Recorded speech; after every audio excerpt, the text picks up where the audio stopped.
How are you all? My name is Rida Khalid and I welcome you all to another exciting lesson of OPE. Students, जैसा कि आप सब जानते हैं कि हम यूनिट नंबर 6 को स्टडी कर रहे हैं। जी, यूनिट नंबर 6 है हमारा लॉयंस एंड टाइगर्स के बारे में। यानी कि हम देखेंगे कि वाइल्ड लाइफ को इस दुनिया पे कैसे रखा जाता है और उनके साथ होने वाले मसाइल यानी प्रॉब्लम्स को कैसे सॉल्व किया जाता है। तो बच्चों, आज हम पहुंच चुके हैं पार्ट नंबर 7, जिसको मैंने कहा था लेसन नंबर 7 की तरफ। तो आइए हम आज करने जा रहे हैं एक छोटी सी रीडिंग। सो ग्रेड 6, हम पहले भी बहुत सी स्टोरीज को पढ़ चुके हैं। आज जो हम एक एंशिएंट स्टोरी पढ़ने जा रहे हैं, इस स्टोरी को हमने एक स्पेशल नाम दे दिया है। अब ये स्पेशल नाम आपकी बुक में एज इट इज लिखा हुआ है। हम इस नाम को सबसे पहले सीखेंगे। हम देखेंगे कि इस नाम जो इस स्टोरी को दिया गया है उसका क्या मतलब है, इसको ऐसा कहने का एक्चुअल रीजन क्या है, क्यों कहा जाता है, कोई ना कोई वजह तो होगी, किसने रखा ये नाम, ठीक है। और ऐसी स्टोरीज जो है ये एक्चुअली होती क्या हैं और हमारी बुक में क्यों दी गई हैं, आइए उस सबको स्टडी करते हैं। सबसे पहले तो मैं आपको बताऊं, हमने यूनिट नंबर 6 स्टार्ट किया है, लॉयंस एंड टाइगर्स इसका टाइटल है। जो आज हम स्टोरी पढ़ने जा रहे हैं वो है पेज नंबर 133 एंड पेज 134 के ऊपर। लेसन नंबर 7 है जिसका नाम है फेबल्स। फेबल्स, ठीक है। फेबल्स का मतलब है, इसकी डेफिनेशन मैंने यहाँ लिख दी है, आप मेरे साथ इस डेफिनेशन को पढ़ेंगे। मैं आपको बताऊंगी कि फेबल क्या होती है और इसका क्या मतलब है। अच्छा जी, पढ़ते हैं।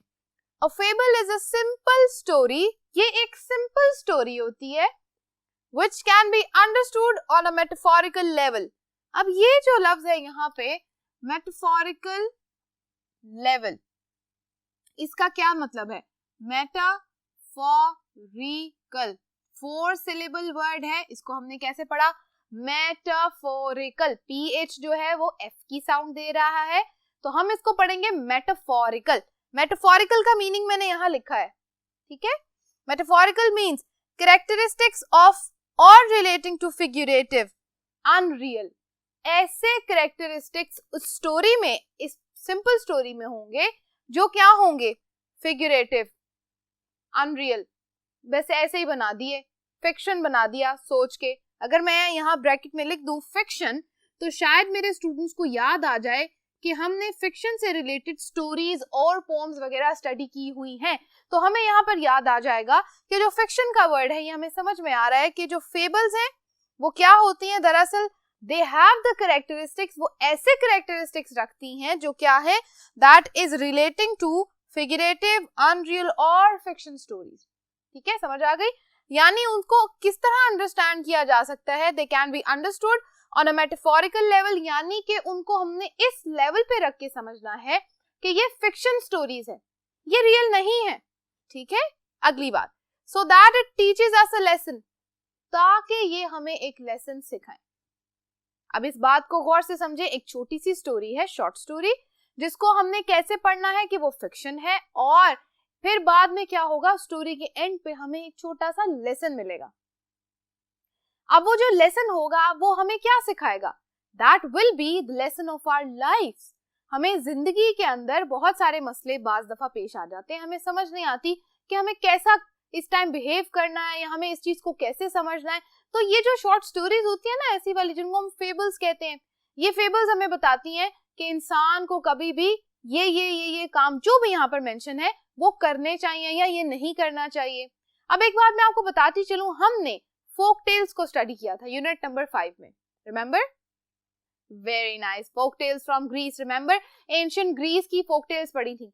अब आप भी क्या कहते होंगे कि फोक टेल्स भी तो यही होती हैं, they are a story and they have a message, और इसी तरह लिखी जाती हैं। दे आर एंशिएंट, बहुत पहले किसी ने लिखी थी, हमें नहीं पता। तो बच्चों, फोक टेल्स और फेबल्स में एक नहीं बल्कि बहुत सिमिलैरिटीज हैं, ठीक है। उन सिमिलैरिटीज को हम कहाँ देखेंगे? लेसन नंबर 9 में, ठीक है।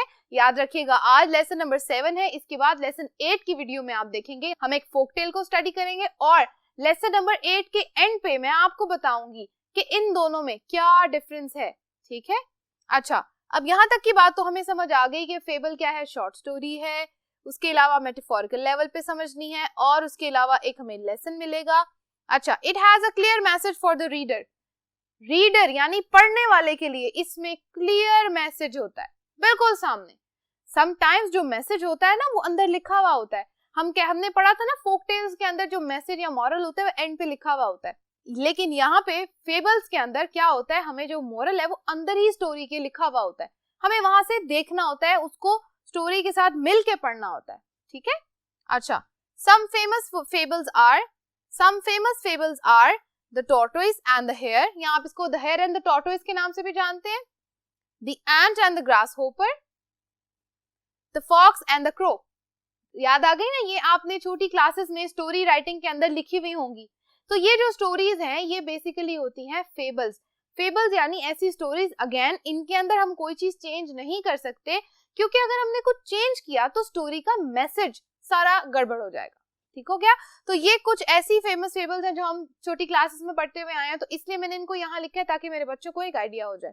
अच्छा, यहाँ तक तो हमें पता चल गया कि फेबल्स क्या होती हैं, उनकी एग्जांपल्स देख ली और फेबल के फीचर्स क्या क्या होते हैं। ओके, अब आपकी बुक में बच्चों पेज 133 पे ये वर्ड लिखा है एसोप्स फेबल्स, इसको मेरे साथ पढ़ें, एसोप्स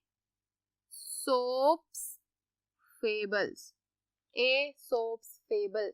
एसोप क्या है, एसोप जो है जी ये नाम है एक शख्स का, ठीक है।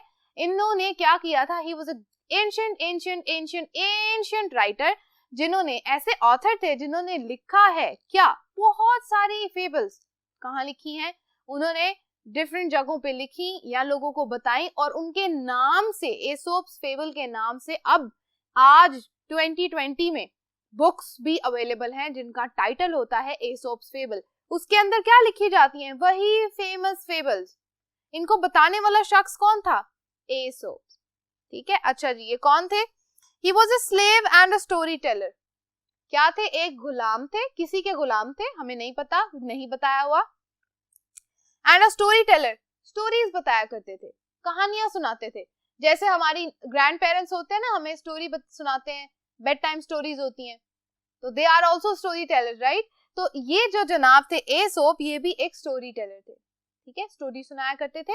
और he lived in ancient Greece about 2600 years ago, काफी एंशिएंट है, बहुत पुराने हैं। क्यों, वो कहाँ रहते थे, एंशिएंट ग्रीस में 2600 years पहले, ठीक है, बहुत पहले। किसी ने नहीं देखा, हम में से किसी ने नहीं देखा, किसी को नहीं पता, लेकिन ये बातें बुक्स में लिखी गई हैं, इसलिए मैंने यहाँ पर ये बातें लिखी हैं अपने स्टूडेंट्स को समझाने के लिए, ओके, ताकि आपको एक बैकग्राउंड पता चल जाए कि ये कौन थे और हम क्यों पढ़ रहे हैं।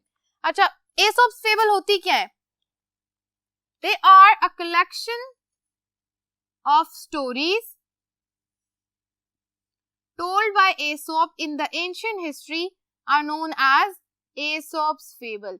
एंशियंट हिस्ट्री में जो उसने स्टोरी सुनाई थी और बाद में लोगों ने उनके नाम से, एसोप के नाम से वो फेबल सारी इकट्ठी करके किसी बुक में लिख दी, तो उनको कहा जाता है एसोप्स फेबल। अब जो आज हम फेबल पढ़ने जा रहे हैं ये भी इन्हीं की एक लिखी हुई फेबल है, ठीक है, आज हम उसको स्टडी करेंगे। ऑलराइट, यहाँ तक की बातें सबको समझ आ गई, मैं रिवाइज कर देती हूँ।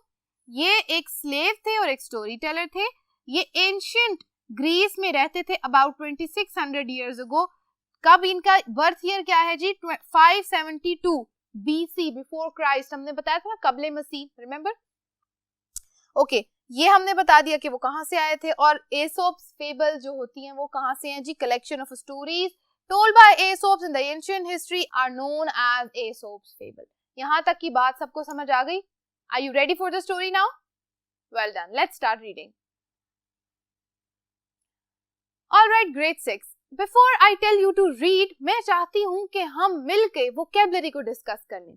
आपकी बुक के ऊपर पेज नंबर 134 पे ये वाले 4 वर्ड्स दिए गए हैं और हमें कहा गया है कि इन 4 वर्ड्स की हम क्या करें, इन 4 वर्ड्स के हम मीनिंग्स ढूंढें, डिक्शनरी से ढूंढें और यहाँ पर लिखें। अब सबसे पहले हम क्या करेंगे बच्चों, आपकी बुक के पेज 133 के ऊपर स्ट्रैंगलिंग का वर्ड लिखा गया है स्टोरी के अंदर भी, और आपकी बुक के पेज के लेफ्ट कॉर्नर पे नीचे, जल्दी से देखें, मिल गया सबको? यस, स्ट्रैंगलिंग का वर्ड लिखा है, इसका मीनिंग भी यहाँ लिखा है, मैंने वही मीनिंग यहाँ से उठा के यहाँ लिख दिया, ठीक हो गया। ये जो 4 मीनिंग्स आपकी वोकैबुलरी के पेज 134 पे लिखे हैं, जल्दी से देखो। हाँ जी, ये 4 वर्ड्स उन्होंने हमें कहा है कि आपने स्टोरी पढ़ने के बाद इनके मीनिंग्स ढूंढने हैं। अब मैंने क्या किया, मैंने वो वर्ड्स यहाँ ऑलरेडी लिख दिए ताकि मेरे स्टूडेंट स्टोरी को रीड करने से पहले इन वर्ड्स के मीनिंग जान ले। फिर क्या होगा बच्चों, जब हम स्टोरी पढ़ेंगे ना तो हमें मीनिंग्स का बार बार डिक्शनरी से देखने की जरूरत नहीं पड़ेगी, हमें तो पहले ही पता होगा इन वर्ड्स के क्या मीनिंग है। Okay, so let's start discussing the vocabulary. Strangling, आपको पता है कैसे पढ़ते हैं वोकैबुलरी के word? Strangling, killing by putting hands tightly around the neck, गर्दन के गिर्द जोर से हाथ डाल के ऐसे सांस रोक के किसी को मार देना या किल कर देना, दैट इज कॉल्ड स्ट्रैंगलिंग। ये काम स्ट्रैंगल जो होता है ना, ये आप रस्सी वगैरह से भी आपने देखा होगा मूवीज में, किसी रस्सी या किसी डोरी से गले में बांध के उसको क्या किया जाता है, मार दिया जाता है। या आप कहते हैं जब एनिमल्स को हम लेके जाते हैं तो एनिमल्स को भी हम क्या करते हैं, स्ट्रैंगल कर देते हैं, गर्दन के गिर्द रस्सी बांध देते हैं, उसको कहते हैं strangling. Okay, statue, the word is statue, TUE जो है ये CH की साउंड निकालता है। ओके, ये साउंड आएगी statue. Okay, a carved figure of a man और एन एनिमल, कार्व्ड कहते हैं जब आप कोई बुत बनाए, बुत देखे हुए आपने, स्टैचूज का उर्दू मीनिंग है बुत, आपने बुत देखे हैं, ऐसे बुत होते हैं जिनको कार्व किया जाता है, मिट्टी जो गीली मिट्टी, क्ले जिसे कहते हैं, क्ले से बनाते हुए डिफरेंट इंस्ट्रूमेंट्स को यूज करते हुए फेस बनाते हैं, बॉडी बनाते हैं, बाल बनाते हैं, तो उसको कहते हैं कार्विंग। तो कार्व फिगर जो होता है एक मैन और एन एनिमल का, वो क्या होता है जी, दैट्स कॉल्ड अ स्टैचू। ठीक हो गया, जिनको हम आइडल भी कहते हैं, IDOL, मैं लिख देती हूँ यहाँ पे ताकि आपको वर्ड याद रहे, आइडल। ओके जी, next, proof, proof means evidence of argument establishing a fact, establishing का मतलब बुनियाद रखते हुए, यानी कि हम ऐसे एविडेंस दे रहे हैं, ऐसे प्रूफ दे रहे हैं, क्या हो रहा है जिसकी वजह से, या ऐसी आर्ग्यूमेंट दे रहे हैं जिससे क्या हो रहा है, एक फैक्ट के बारे में पता चल रहा है।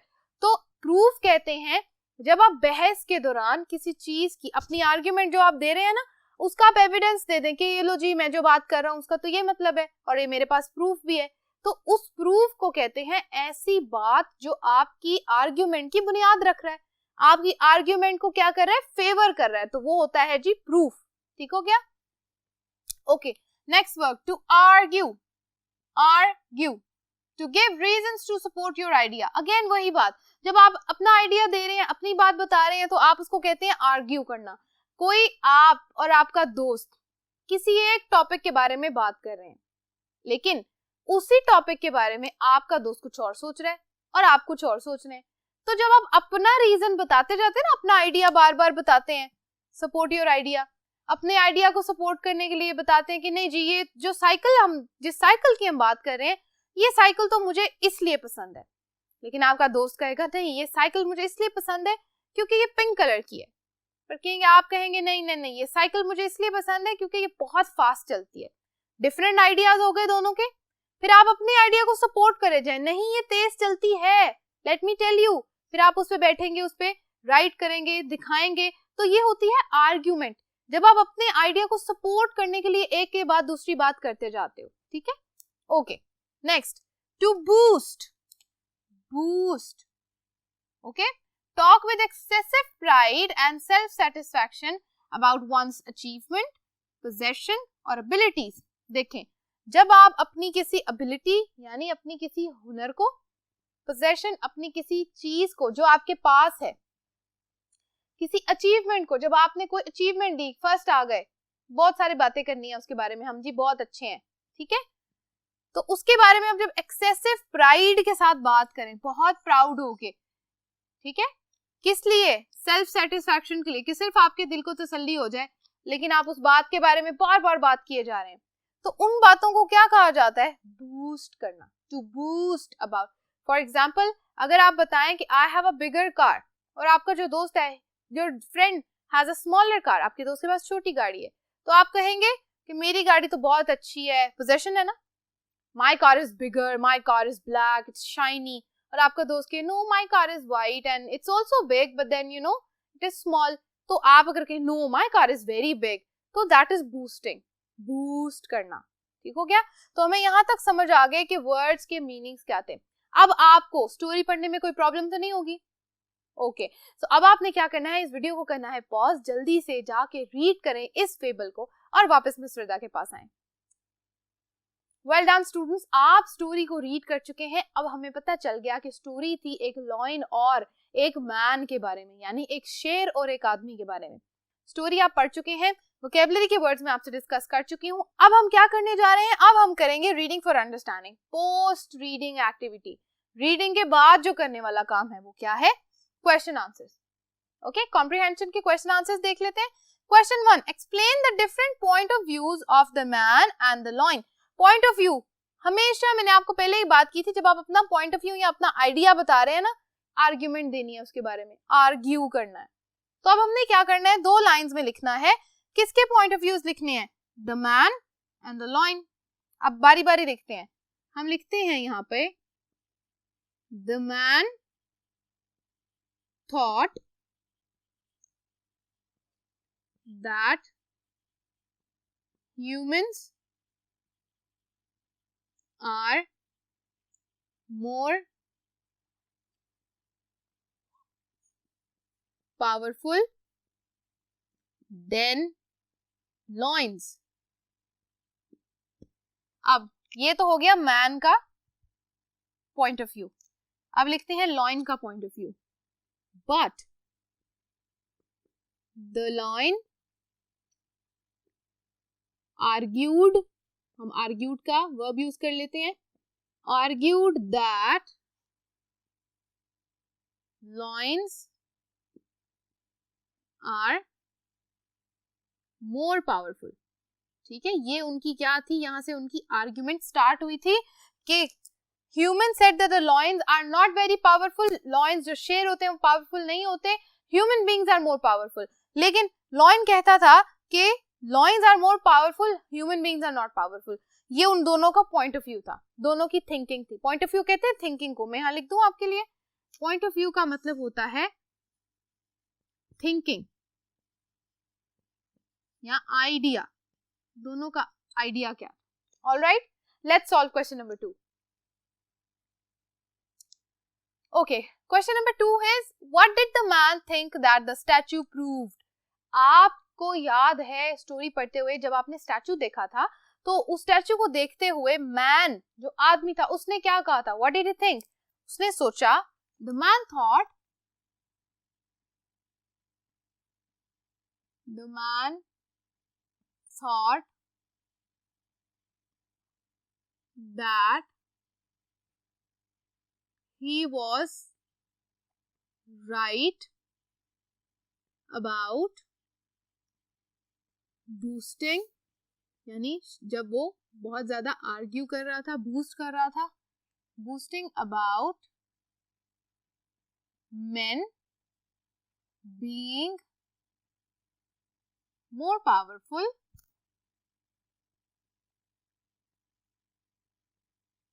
than lions। Okay, next question 3, how did the lion express his point of view about the statue। उस शेर ने उस टाइम पर क्या कहा था। Let's write the answer। The lion said,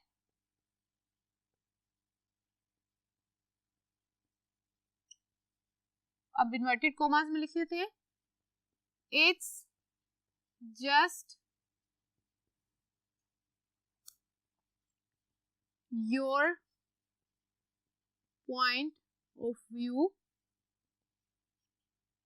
as human,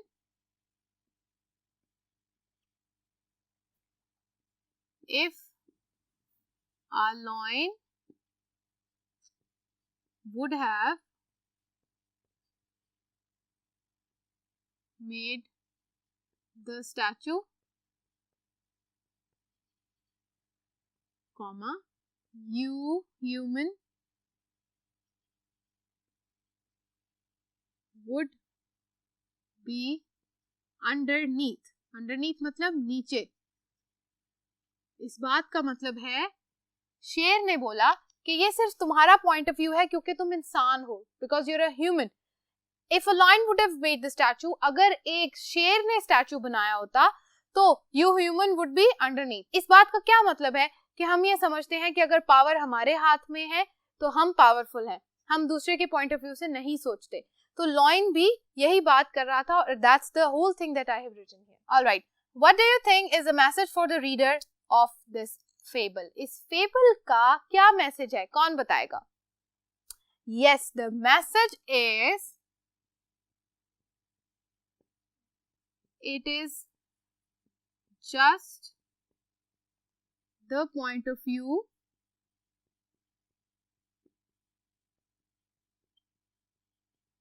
of being powerful. You should never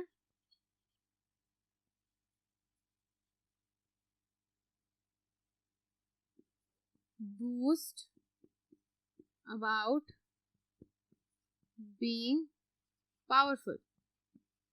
ठीक है, दो बातें मैंने यहाँ लिखी हैं, दोनों बातों का एक जैसा मतलब है। अगर आप चाहें तो कोई एक मॉरल भी लिख सकते हो, एक मैसेज भी लिख सकते हो। It is just the point of view of being powerful, यानी ये बात सिर्फ उसकी है कि कौन पावर में है। अगर आदमी, अगर वो मैन पावरफुल है तो उसने, the man has drawn the statue, right? आदमी ने वो स्टैचू बनाया तो उसने अपने आप को ऊपर और शेर को नीचे दिखा दिया। लेकिन अगर शेर वो स्टैचू बनाते तो शेर ऊपर होता और आदमी नीचे होता। इसीलिए हम कहते हैं कि जिसके पास पावर है, हर चीज हम उसके पॉइंट ऑफ व्यू से, उसकी नजर से देखते हैं। ठीक है, इसी तरह you should never boost about being powerful. अपने पावरफुल होने के बारे में आपने कभी भी कोई शेखी नहीं पगारनी, कोई बूस्ट नहीं करना, एक्सेसिव प्राइड के साथ बात नहीं करनी, बिकॉज दैट इज रॉन्ग। ठीक है, ये चीज आपने नहीं करनी, because this is the message of this fable.